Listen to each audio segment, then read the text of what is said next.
Sanji and Pudding debuted on OPTC Global on the 15th of May 2021. Following the release of the Christmas waifu batch, this worked as a sequel to those characters, featuring more characters to synergize with the cerebral focus team. The characters featured in this batch include Charlotte Chiffon, For My Family with Love, and the free-to-play character Bedge and Pez, A Night to Enjoy with My Boy.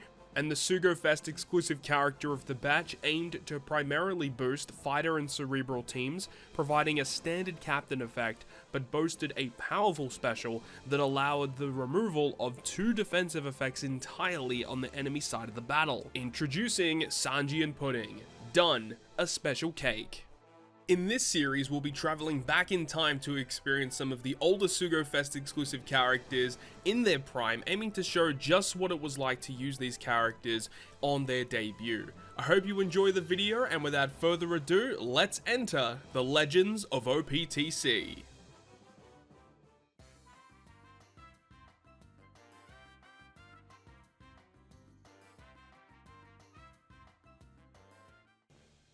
So thank you very much for checking out yet another episode of the Legends of OPTC, and in this episode we're going to be covering almost kind of like a sequel to the previous batch with Shirahoshi Mancherry, Vivi Rebecca.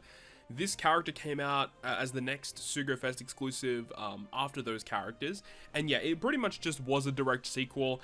We had like the Christmas theming, and this continued on that theming with Sanji and Pudding. Now, a little bit of a caveat, or a little bit of a note, I suppose, for this character is this was the first legend in the game to debut as a Kazuna Clash only character. You could only pull this character on Kazuna Clash banners. So we knew that Super Sugos were a thing, obviously with the release of Roger and Odin. However, we didn't really expect this to be a common theming in other Sugo-Fests moving forward. Obviously, we know that Treasure Map Legend started to be a thing, Rumble Legend started to be a thing, but we didn't really expect it to be landing in Kazuna Clash and stuff, obviously at the time. It was brand new to us, so we didn't really know what to expect. Kind of a funny note though, is that despite the fact that this character was only available on Kazuna Clash banners, when people would receive red tickets from events or whatever it was, they could actually pull this unit from those tickets. And a lot of people were really excited about that. It's because, you know, obviously even though these characters were limited to only being pulled on these one specific banners, if you could still pull them from any generic red ticket, people were pretty pumped about that. Unfortunately, Bandai took that away from us and no longer put exclusive characters into those tickets. So yeah, shout out to Bandai for that one, for being absolute homies. Yep, we absolutely love that. Anyways, here we go with Sanji and Pudding. Let's break down what this character does. So if you have the context of Vivi Rebecca Shirahoshi Mancherry in mind, this character synergizes perfectly with those units. So this character is also quick and dex. You have Sanji Fighter Cerebral, you have Pudding Cerebral Shooter, and then Fighter Cerebral in their combined form. So their captain ability here, you've got Sanji's captain effect, which would give fighter and cerebral characters the 4x bonus, 1.35 times HP, 10% damage reduction, as well as making strength and dex beneficial to fighter and cerebral. Alternatively, instead of getting the 10% damage reduction, Pudding would instead give you a 1.5 times recovery bonus, and then strength and quick slots are beneficial to fighter and cerebral. Lo and behold, when you combine them into their dual form, you get the best of both worlds of 10% damage reduction, you get the recovery boost, all strength X quick slots are matching, and you get the 5 times bonus instead for fighter and cerebral. So captain ability wise, there's nothing that's like really going out of their way to really make you use them as a captain. There's nothing that exciting in their captain ability. As for their crewmate abilities, they do reduce special bind by 5 turns on themselves. I don't understand why they do this. I really don't get it, because they don't remove special bind with their special, but it's a nice touch. And then their switch ability removes despair, paralysis, and slot bind on themselves completely. It gives them a matching slot through block. And then the really cool thing is that it recovers 25% of the damage taken from enemies on the stage when you enter the new stage. So what this means is let's say you're on a random stage, you activate their switch ability, you receive this buff, which means that any damage that you take, you heal 25% of it when you move on to the next stage. So as you'd expect, let's say you take 10,000 damage. When you move into the next stage, you actually recover back 25% of that, which would equate to 2,500 HP back. So that's the way that it works. This can synergize well with characters like Legend Hawkins or V2 Katakuri, having the effect of just healing back damage that you took in the previous stage. This does stack with those abilities, but this kind of effect has come out before. It's never really been that important, but just it is nice, I suppose, if you're using them as a sub, just to have a free heal whenever you move on to the next stage. So long as you plan to like stall and like actually take damage, it could actually be pretty good, but in a lot of cases this is pretty redundant. Moving on to their special ability is the highlight and the reason why you would actively use this character. It gives you a little bit of a heal. It also removes Rainbow Shield and damage threshold completely. So that's massive. We do know that we have a character like V1, Vivi and Rebecca, which removes increased defense and Rainbow Shield completely. This is kind of like a reverse of that, where it still gives you the Rainbow Shield removal completely, but instead it does remove the threshold by 100%, which is fantastic. And then we'll give you a 2.25 times color affinity boost to Fighter and Cerebral, and then they combine into their dual unit for 3 turns. And that's basically it. This character obviously was a really solid character when they came out because the utility was unmatched. And back when this character first came out, stalling for content was still something you would actually go out of your way and do. If you are planning to take your time to go through content, like difficult content, whether it be training forests, GARP challenges, anything like that, this was a pretty solid character to use in that kind of content. As you can see, in terms of the characters that they debuted around, we have the Chiffon here. No, this is a random Cavendish. I don't remember where this Cavendish was from. He might be like a free-to-play Rumble unit or something. But Chiffon was the Kazuna Rare recruit, and then the Capone Gang Bedge and Pez was the Kazuna Clash character at this time. So these two characters synergized together to take on the Kazuna Clash Capone. And this Capone was actually a pretty solid unit. I've used this Chiffon actually a couple different times. And then Sanji and Pudding, of course. Now, Sanji and Pudding actually did receive a super evolution as well, which came out, I think, towards the start of the year or late last year. The 6+ didn't really do like a ton in terms of like giving them an amazing buff. I mean, people still don't really go out of their way to use this character. The character is better. They do receive some additional abilities, including some pretty solid damage reduction, allowing you to overheal with their HP recovery as well. The color affinity is more significant, and it does go ahead and last for 3 turns instead of only 2 turns, and also removing counter recovery effects, which is pretty unique in and of itself. But anyways, let's go ahead now and jump into some Treasure Cruise and use Sanji and Pudding as a captain in some kind of long form content. Alright, so we are in game right now with Sanji and Pudding as our main captains. I was able to actually just go ahead and default this character because the skulls were actually available, and considering there actually are pretty significant differences in terms of like captain and everything between the two, so I did actually go ahead and decide to unevolve this character. But this is the squad that we have here today. We do still have the super evolved version of Eva Rebecca. I don't think that's going to be that big of a deal. We do have Luffy and Law, a character that still doesn't have a 6+ yet, but we're going to be using them today. We have Basil Hawkins, and Basil Hawkins is, I don't really know if we're actually going to be able to like use him in his best case scenario, but I think Basil Hawkins is like such an interesting character to use with a more defensive playstyle where you are going to take your time to get through this content. Due to the fact that we are stalling for quite a long time, some stages may take a while to get through, we are going to go ahead and take a pretty decent amount of damage throughout this content. I think having the ability to tangle that damage and then convert it into massive damage via the special ability of Hawkins could be a very interesting way to go about it.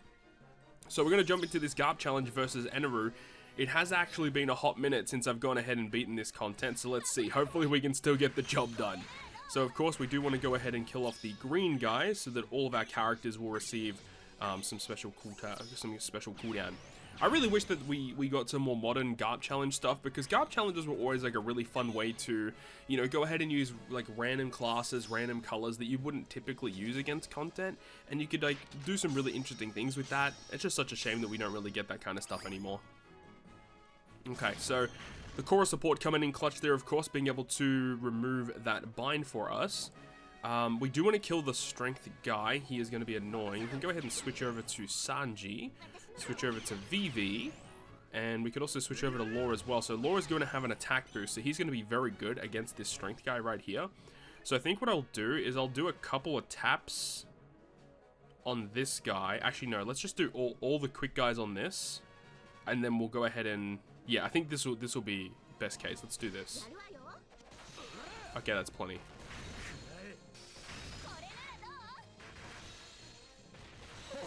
Well, I wasn't expecting to kill all of them in one turn, but hey, we will take that. We will take that, no problems.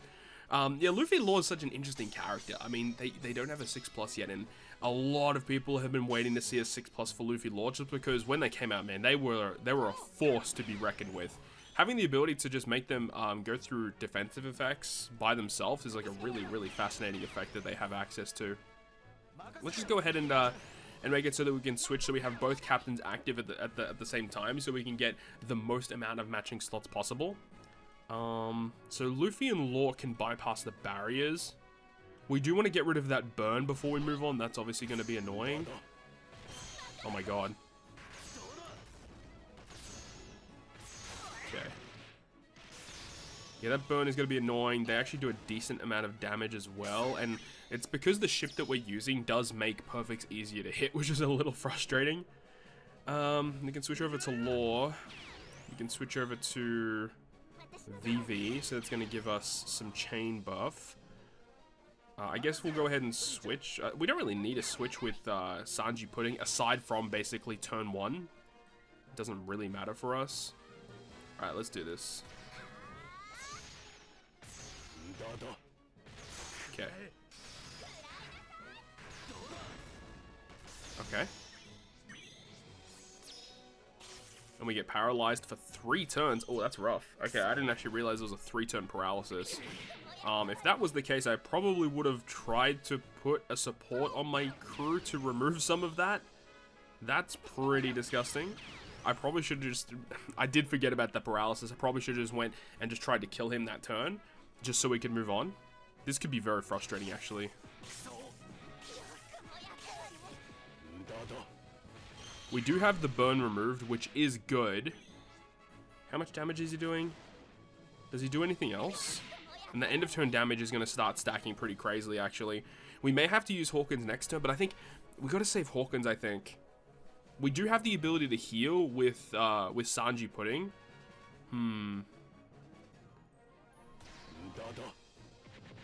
Let's just go ahead and wait. We are going to get a heal when we move on to the next stage. Okay, we can kill on this stage now. Okay. Let's do this. Okay, of course, all the paralysis don't work. And we get a little bit of pinch healing from Luffy and Law as well, which is nice. Alright, so we're back up to half HP, so that's looking a little bit better than where we were before, thankfully. Okay, we get a bit of a health cut. So Hawkins right now is going to be very good, but I do feel like we should save Hawkins for the next stage. I think he's going to be very good for. We could also use Luffy Law on this stage too. Couple different options. So we see this guy here who is going to be quick. We can switch over to Luffy, so he's going to do a ton of damage against him. We'll switch to get the chain effect. And then we'll use the double switch here, which is going to give us some matching slots. So Luffy should be able to deal with that guy. Unfortunately, we have a lot of Dex characters this turn, which is not great for us. Alright, let's see how we do. Let's just see how much damage we can do.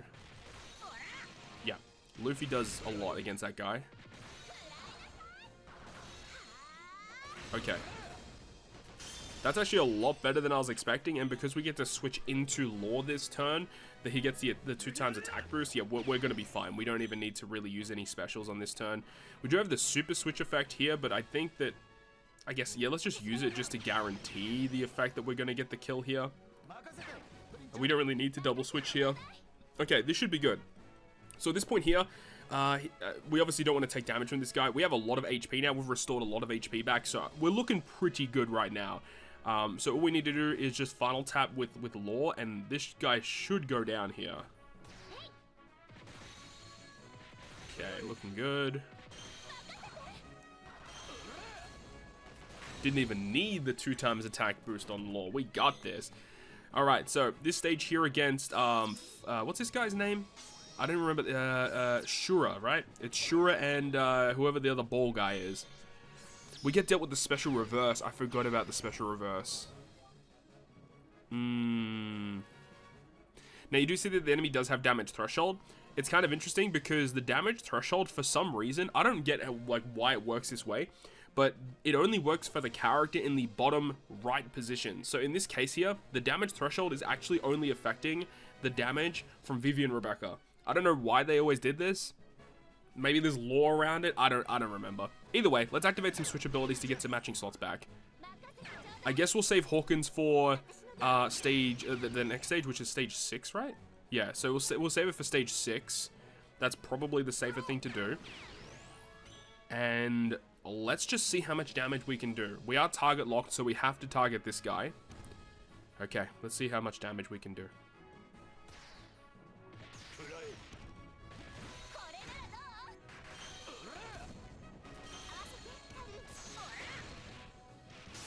Okay, so he will die next turn. We can tank it. Hopefully nothing bad happens here. Attack down. Ugh. That's bad. That is bad. Hopefully, does it tell us how significant it is? No, it just says low as attack. So we don't even know how significant of an attack down that is. One positive, though, is that we will get specials next turn. So, another thing I just realized as well is that we ideally want to move into stage 6 when the attack down is at 2 turns remaining. We'll see how that goes, though. Let's see. Can we kill through the attack down? Yeah, we can. Alright, so now we have Shura just to deal with. We have our specials. I am considering using a special here because I am just a little concerned that we're not going to have enough damage.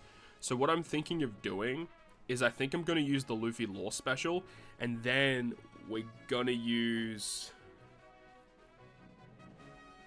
I'm pretty sure on the next stage we're going to be inflicted with some bind. I can't remember if it's all crewmates or if it's... I think it's just the bottom row. So I think we'll use Hawkins on stage 6. We're going to use Luffy and Law on this stage. That's the goal. Let's use that here, because we want to make sure that we kill him. It's been a while since I've seen this special animation. This is actually a lot more dicey than I was expecting it to be. I mean, in theory, it should work, though. We should be okay. We do have to take quite a few turns on the final stage, as you guys are going to see when we get to it. Alright, so we'll activate our switch effects. And let's go for it. Yeah, that 2.5 times all boost from Luffy Law is coming in super clutch. Alright, so here we have Gadatsu and Ohm. So, if I remember correctly, we are inflicted with some bind in some capacity. Yeah, it's on our bottom row. And then we get hit with some recovery bind. Now, my thinking here is we're going to stall 1 turn, and the reason why we should do that is because by making it so that that bind is or then again, if we get binded every single turn, that is concerning. You know what? I think we just better risk it and just go for it now. Let's use Hawkins. Let's use the special. So remember, all of the damage that we've been taking throughout this entire content is going to make Hawkins' special more potent. It's going to make it do more damage. So now we're going to get this massive tap timing bonus damage. So all of our characters that are going to be attacking are going to be doing a ton of damage. We'll go ahead and use the switch abilities to trigger that healing buff when we move into the next stage. And then we just want to hit as many times as possible, and hopefully the end of turn damage for all the tap timing bonus damage from Hawkins is enough to kill at least Ohm. So we'll see. Oh yeah. Oh. Okay, he doesn't do anything. Fantastic. The tap timing bonus damage does last for a lot of turns, so yeah, we are good to go. Let's activate this switch ability here just to get some healing. And then... trying to think. The next stage, okay, we've got to think, right? So, the enemy checks... we've got predominantly Dex, so we want to actually switch you to Dex. That is important. And then we'll go ahead and kill. We'll switch you to Law. And then we'll kill. Alright. So now we move on to the final stage. Finally, we made it. So here we have Enel. Alright, so Enel, a little bit of a bad boy, this guy. does a lot of nasty stuff, but we should be okay. So he removes our effects, which is like kind of whatever. That doesn't really matter for us. You can see there's a lot of bad things going on here. So, first of which, let's use the switch effect. Let's stall 1 turn. And then he's going to apply some defensive effects, which is not a problem. And then we are going to stall 1 more turn. And then he is going to do damage to us, which will remove the stun. And now we can actually start doing some stuff. Okay, so we do need to use the switch abilities here to switch into different captains to remove that despair, of course. Then we can go ahead and use the switch ability of Vivi and Rebecca to give us a more higher chain boost, of course. Let's go ahead and use the special ability of Vivi and Rebecca, which of course is going to give us the attack and orb boost, which is pretty substantial, but it also removes the special bind off of the entire crew for us. And then that enables us to go ahead and use the rest of our specials. So let's go ahead and use the special of Sanji and Pudding for the first time in this content. We could have definitely have used one a lot earlier, but I guess it's not that big of an issue. We did make it to the end, so you love to see it. Sanji and Pudding making a cake. Merry Christmas. Special cake made by the couple. So that's going to remove the damage threshold and the damage reduction completely. We can activate the secondary one because why not? So we can have both captain abilities at that 5 times multiplier. And then we're going to use the special ability of Leo, which of course is going to help us remove the increased defense off of the opponent's side of the field. So at this point, we are absolutely good to go. Attack boost, orb boost, color affinity boost. Cerebral characters are all going to be enhanced. Obviously, you could use the switch ability of Luffy and Law, but you got to remember that Law is a cerebral unit. Luffy is not a cerebral unit, so he doesn't actually receive the buffs from Vivi and Rebecca. However, Luffy does receive the color affinity boost from Sanji and Pudding, so it just depends on how you want to do that there. But this is going to be more than enough damage to get through this. All right, let's do it.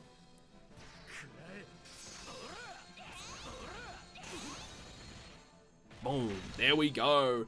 Garp Challenge NL taken down with our Sanji Pudding team. Let's go.